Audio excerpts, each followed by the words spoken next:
জয়গুরু, সবাইকে জয়গুরু, বন্দে পুরুষোত্তমম। আমরা এই যে নাম করি, যে যা নাম পেয়েছে, আর হরিনাম যে আমরা করি, হরিনামই করি, রাধা নাম করি, যে ভগবানের নাম জপ করি, সেই নাম জপ যেটা শ্রীকৃষ্ণ স্বয়ং বলেছেন যে আমি মন্দিরেও থাকি না, মসজিদেও থাকি না, যেখানে আমার ভক্তরা আমার কোনো কীর্তন করে, নাম করে, আমি সেখানেই সদা সর্বদা বিরাজ করি। তাহলে এই যে আমরা নাম করি, এই নাম আমরা কিভাবে করলে সবার মঙ্গল হবে, সবার উপকার হবে, কিভাবে নাম করব আমরা এই নাম যদি শুধু নিজে নিজে নাম সংকীর্তনের কথা বলা হয়েছে, নাম কীর্তনের কথা বলা হয়েছে, অনেকের মনে হবে কীর্তন কেন করব, আমি তো নিজে নিজেই নাম করতে পারি, অভ্যাস করতে পারি।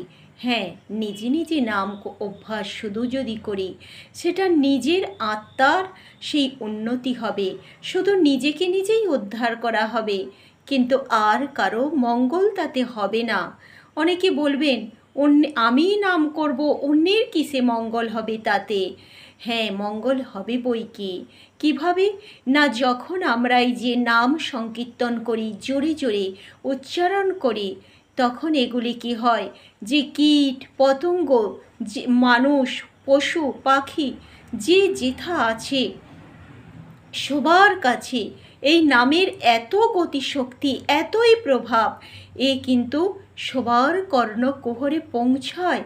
আর হয়তো অনেকে বলবে যে স্থাবর জঙ্গমাদি, তা পাহাড় পর্বত, তাদের কি হবে? হবে বই কি। সেই তাদের মধ্যেও তো প্রাণ আছে, নদীর মধ্যেও কুলকুল শব্দে যে বয়ে যায়, তারও তো প্রাণ আছে। ওইগুলো ওই নামের প্রতিধ্বনি, ওই স্থাবর জঙ্গম যেথা যা আছে, যখন পড়ে সেই নামের দ্বারা, নামের সেই যে নামামৃত দ্বারা স্নাত হবে, তার ফলে কি হবে? তারা পরজনমে এই কৃষ্ণ নাম করার জন্যে দেহ প্রাপ্ত হবে।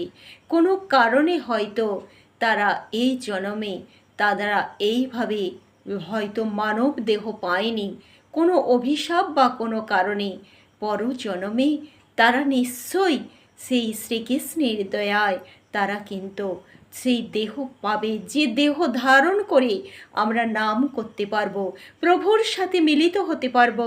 আমার দয়াল গুরুর সাথে মিলিত হওয়ার একমাত্র পথ হলো এই নাম। নাম আর নামই অভেদ।